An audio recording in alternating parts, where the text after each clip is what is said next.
Ya, Assalamualaikum warahmatullahi wabarakatuh. Di video kali ini saya akan menjelaskan tentang teknik penarikan sampel, masih di bab statistik inference. Saya akan menjelaskan dulu pengertian dari teknik penarikan sampel atau teknik sampling itu sendiri menurut para ahli. Pertama, menurut Sugiono, teknik sampling adalah merupakan teknik pengambilan sampel. Sedangkan menurut Margono, teknik pengambilan sampel ialah cara untuk menentukan sampel yang jumlahnya sesuai dengan ukuran sampel yang akan dijadikan sumber data sebenarnya, dengan memperhatikan sifat-sifat dan penyebaran populasi agar diperoleh sampel yang representatif. Sedangkan menurut Tekken, suatu teknik pengambilan sampel yang ideal mempunyai sifat-sifat. Yang pertama, dapat menghasilkan gambaran yang dapat dipercaya dari seluruh populasi yang diteliti. Yang kedua, dapat menentukan presisi dari hasil penelitian dengan menentukan simpangan baku dari taksiran yang diperoleh sederhana sehingga mudah dilaksanakan.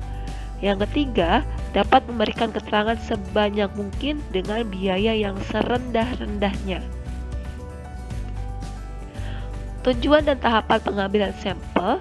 Sampling mempunyai beberapa tahapan serta tujuan. Beberapa diantaranya adalah yang pertama, untuk tujuannya sendiri pertama adalah untuk mendapatkan data yang lebih akurat, namun masih ada kaitannya dengan populasi yang menjadi sasaran suatu penelitian. Yang kedua, bertujuan untuk memberikan informasi yang berhubungan dengan populasi yang ingin diteliti. Yang ketiga, dapat dijadikan sebagai pedoman atau acuan di dalam mengambil suatu keputusan.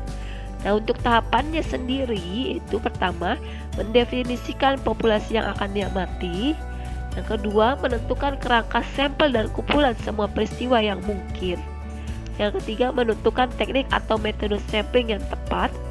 Yang keempat, melakukan pengambilan sampel atau pengumpulan data.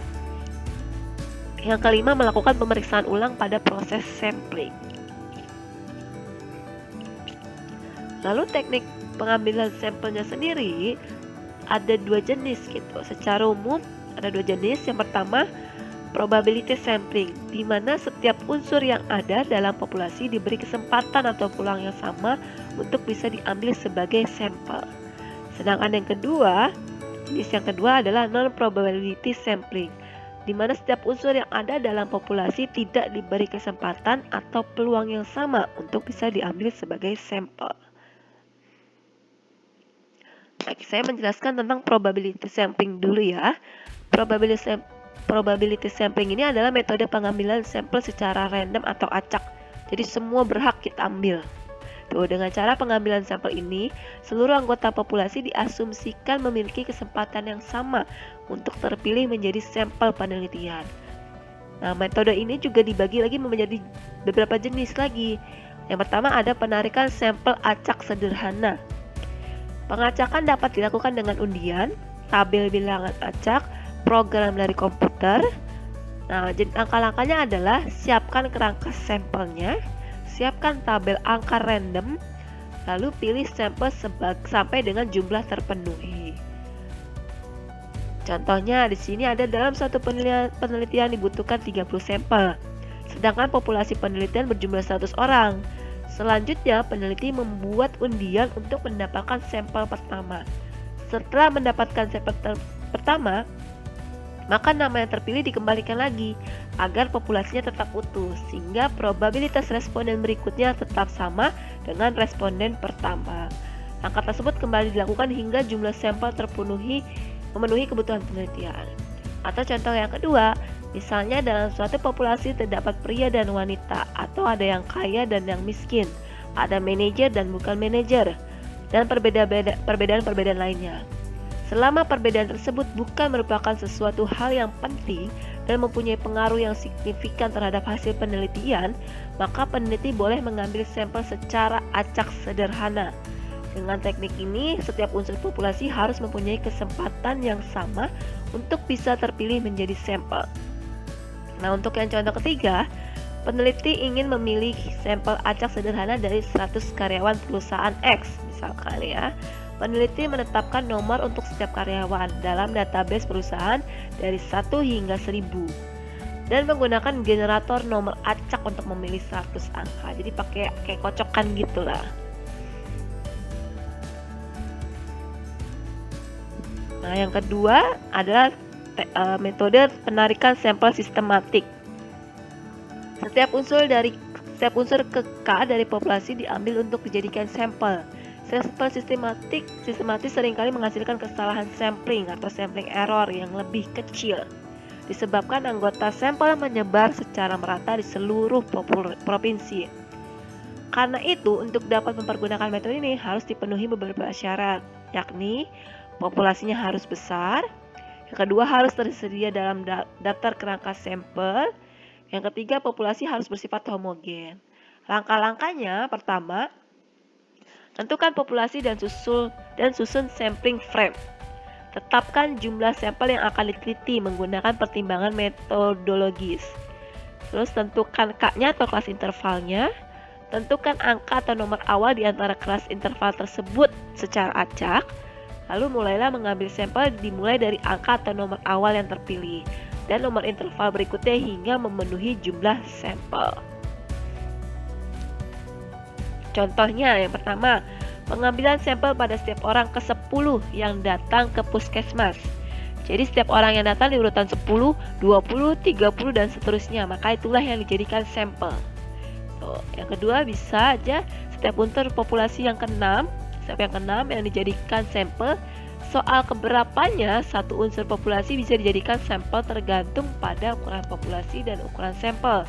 Misalnya dalam satu populasi terdapat 5.000 rumah. Sampel yang akan diambil adalah 250 rumah. Dengan demikian intervalnya di antara sampel ke-1, ke-2 dan seterusnya adalah 25. Lalu ada contoh lagi yang ketiga. Misalnya seorang peneliti bermaksud untuk mengumpulkan sampel sistematis dari 500 orang dalam populasi 5.000. Peneliti ini menomori setiap elemen populasi dari 1 sampai 5.000 dan akan memilih setiap 10 individu untuk menjadi bagian dari sampel. Jadi total populasi atau ukuran sampelnya sama dengan 5.000 dibagi 500, yaitu berarti 10 ya kan.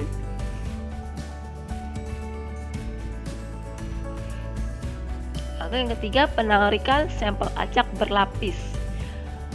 Populasi terdiri dari beberapa kelas atau kelompok. Dari setiap kelas diambil sampel secara acak.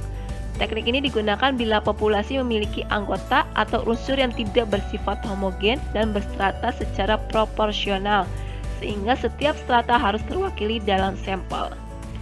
Nah, langkah-langkah pengambilan sampelnya, pertama tentukan populasi dan daftar anggota populasi. Yang kedua, bagi populasi berdasarkan strata yang dikehendaki. Yang ketiga, tentukan jumlah sampel dalam setiap stratanya. Dan yang terakhir, pilih sampel dari setiap strata secara acak. Oke, contohnya yang pertama, seorang peneliti ingin melakukan penelitian mengenai rata-rata penduduk di Jakarta.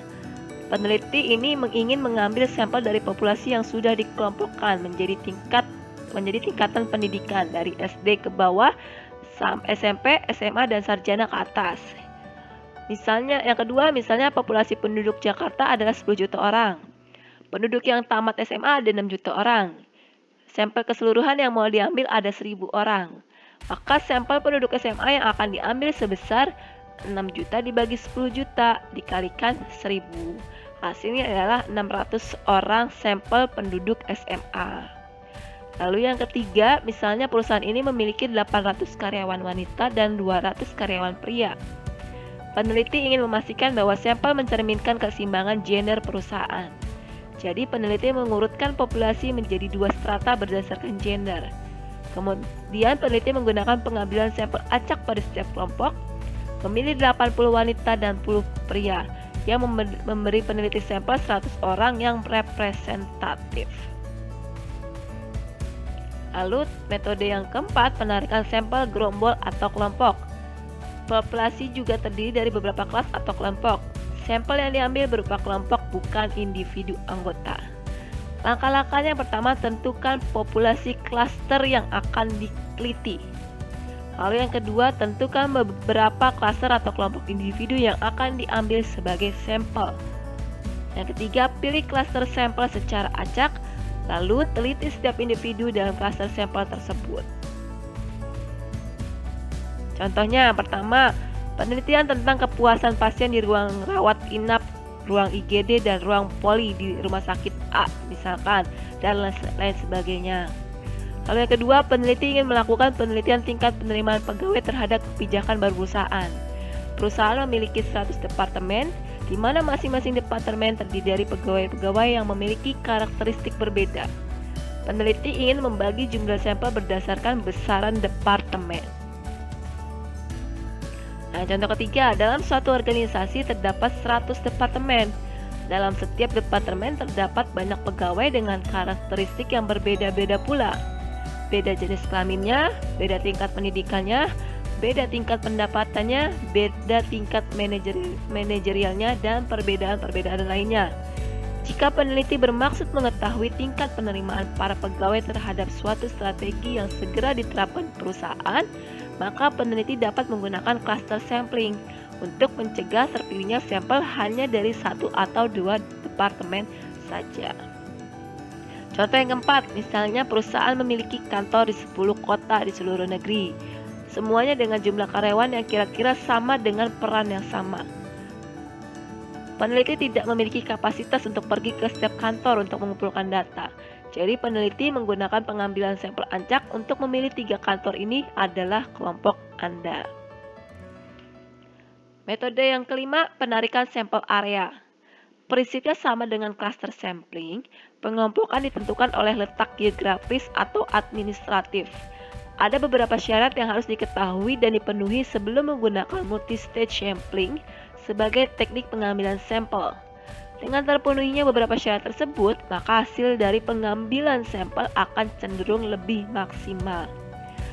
Populasi sampel cukup homogen, jumlah populasinya yang sangat besar, populasi menempati daerah atau domain yang sangat luas, dan tidak tersedia kerangka sampel yang bisa memuat unit-unit yang terkecil atau ultimate sampling unit.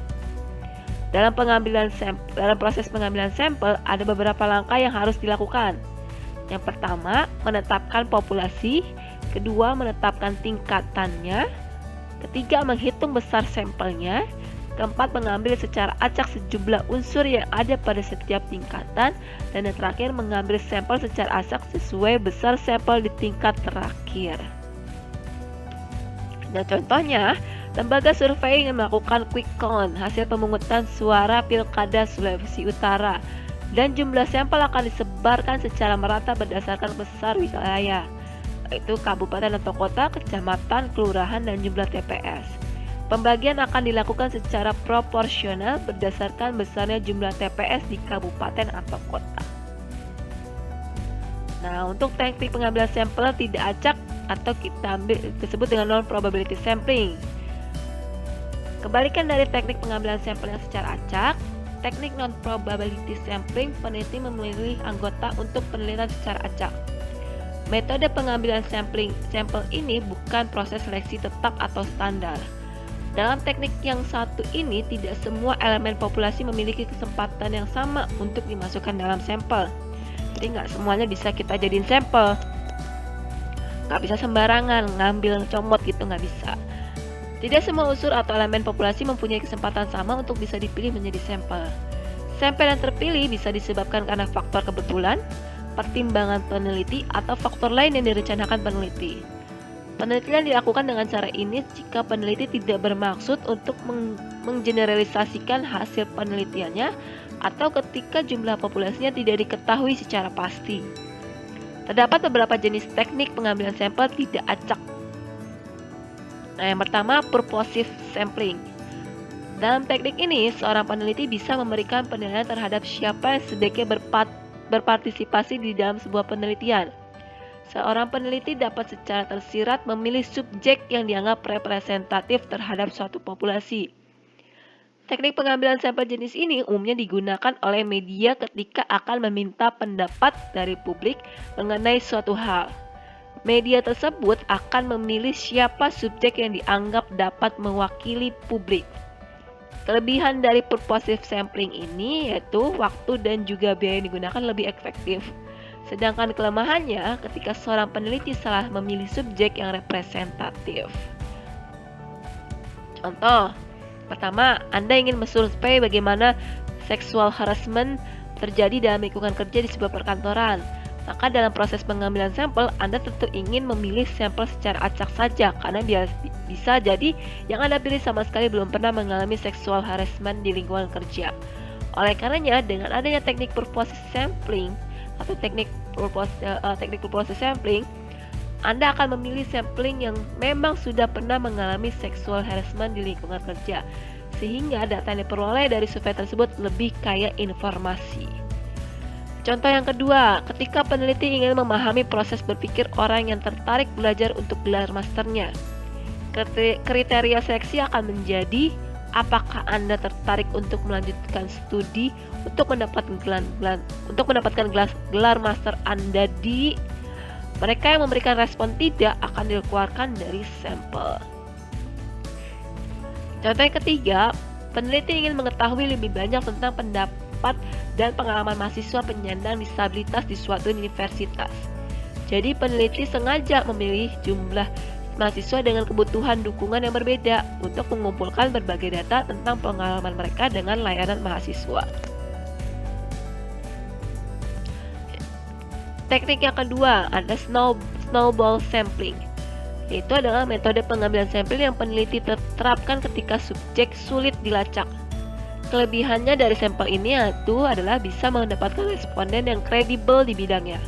Sementara kekurangannya yaitu memakan waktu yang cukup lama dan belum tentu mewakili keseluruhan variasi yang ada. Contohnya, seorang peneliti ingin mengetahui pandangan kaum lesbian terhadap lembaga perkawinan. Peneliti cukup mencari satu orang wanita lesbian dan kemudian melakukan wawancara. Setelah selesai, peneliti tadi meminta kepada wanita lesbian tersebut untuk bisa mewawancarai teman lesbian lainnya. Setelah jumlah wanita lesbian yang berhasil diwawancarainya dirasa cukup, peneliti bisa menghentikan pencarian wanita lesbian lainnya. Hal ini juga bisa dilakukan pada pecandu narkotik, para gay, atau kelompok-kelompok sosial lain yang eksklusif atau tertutup. Contoh yang kedua, survei untuk mengumpulkan informasi tentang HIV/AIDS. Tidak banyak korban yang bersedia menanggapi pertanyaan tersebut, namun para peneliti dapat menghubungi orang yang mungkin mereka kenal atau relawan yang terkait dengan penyebab untuk menghubungi para korban dan mengumpulkan informasi. Yang ketiga ada accidental sampling. Teknik pengambilan sampel ini bergantung pada kemudahan akses ke subjek seperti survei pelanggan di mall atau orang yang lewat di jalan yang sibuk. Biasanya disebut sebagai convenience sampling. Karena kemudahan peneliti dalam melakukan dan berhubungan dengan subjek, peneliti hampir tidak memiliki kewenangan untuk memilih elemen sampel. Dan ini murni dilakukan berdasarkan kedekatan dan bukan keterwakilan. Metode pengambilan sampel non-probabilitas ini digunakan ketika ada batasan waktu dan biaya dalam mengumpulkan umpan balik. Dalam situasi di mana terdapat keterbatasan sumber daya seperti pada tahap awal penelitian, digunakan convenience sampling. Kelebihan dari teknik sampling ini adalah karena pengambilan sesaat sehingga memudahkan pemilihan anggota sampel. Kekurangannya adalah belum tentu responden memiliki karakteristik yang dicari oleh peneliti. Penelitian ini cocok untuk meneliti jenis kasus penyakit langka yang sampelnya sulit didapatkan. Beberapa kasus penelitian yang menggunakan jenis sampel ini hasilnya ternyata kurang objektif. Contoh yang pertama, peneliti ingin meneliti tentang penyakit Stevens-Johnson syndrome. Itu penyakit yang merusak seluruh mukosa atau lapisan tubuh akibat reaksi tubuh terhadap antibiotik. Kasus Stevens-Johnson syndrome ini cukup langka dan sulit sekali menemukan kasus tersebut. Yang kedua, SPG sebuah merek susu X ingin melakukan jajak pendapat mengenai rasa merek susu X di Mega Mall misalnya. SPG tersebut hanya akan memilih sampel berdasarkan sampel pengunjung yang masuk lewat pintu utama mall. Yang ketiga ada startup dan LSM biasanya melakukan pengambilan sampel di mall untuk mendistribusikan selebaran acara yang akan datang atau promosi suatu alasan. Mereka melakukannya dengan berdiri depan pintu masuk mall dan membagikan pamflet secara acak. Yang keempat, peneliti ingin meneliti tentang kebersihan di kota Jakarta.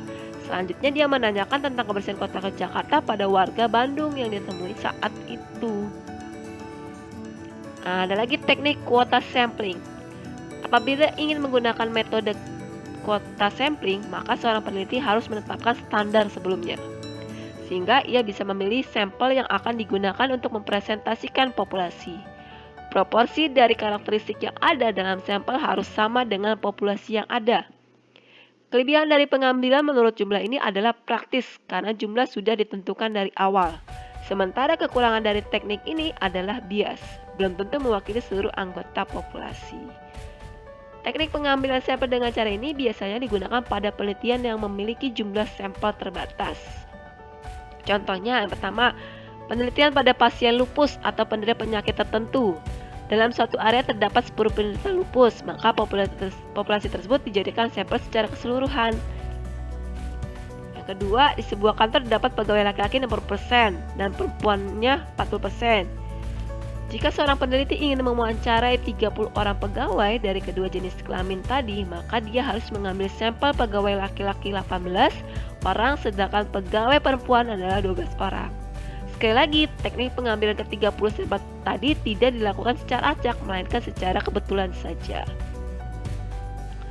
Yang ketiga, suatu survei yang memerlukan sampel 50 laki-laki dan 50 perempuan, sampel kuota akan mensurvei responden sampai jumlah yang tepat dari setiap jenis telah disurvei. Tidak seperti pengambilan sampel bertingkat, sampel tidak selalu diacak. Nah, yang kelima ada teknik sampel jenuh. Teknik sampling jenuh adalah teknik penentuan sampel bila semua anggota populasi digunakan sebagai sampel, dengan syarat populasi yang ada kurang dari 30 orang. Sampling jenuh berbeda dengan sensus karena sensus populasinya besar, sedangkan sampling jenuh menggunakan populasi yang relatif kecil meskipun keduanya sama-sama menggunakan seluruh populasi untuk jadikan sampel. Kelebihan dari teknik sampling jenuh adalah mudah, praktis, murah, dan tidak memerlukan waktu untuk pengumpulan data sampel. Sementara kelemahannya adalah tidak cocok untuk populasi dengan anggotanya yang besar, sehingga hanya cocok untuk kelompok populasi kecil. Contohnya, misalnya akan diteliti sebuah kinerja guru di salah satu sekolah swasta di Yogyakarta. Karena jumlah guru hanya tidak 35, maka seluruh guru dijadikan sampel. Lalu ada sampling sistematis. Teknik sampling sistematis merupakan teknik sampling yang menggunakan nomor urut dari populasi, baik yang berdasarkan nomor yang ditetapkan sendiri oleh peneliti maupun nomor identitas tertentu, ruang dengan urutan yang seragam, atau pertimbangan sistematis lainnya. Contohnya dengan mengambil sampel dari populasi karyawan yang berjumlah 125. Karyawan ini diurutkan dari 1 sampai 125 berdasarkan absensi.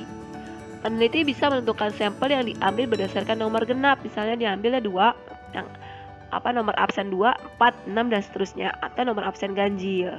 Atau bisa jadi mengambil nomor absen kelipatan 2, 4, 8, 16, dan seterusnya. Lalu ada voluntary response sampling. Mirip dengan convenience sample, teknik sampling yang satu ini terutama didasarkan pada kemudahan akses. Alih-alih peneliti memilih peserta dan langsung menghubungi mereka, orang-orang menjadi sukarelawan sendiri, misalnya dengan menanggapi survei online publik. Contoh, peneliti mengirimkan survei ke semua mahasiswa di suatu universitas, dan banyak mahasiswa memutuskan untuk menyelesaikannya. Hal ini tentunya dapat memberi peneliti beberapa wawasan tentang topik tersebut.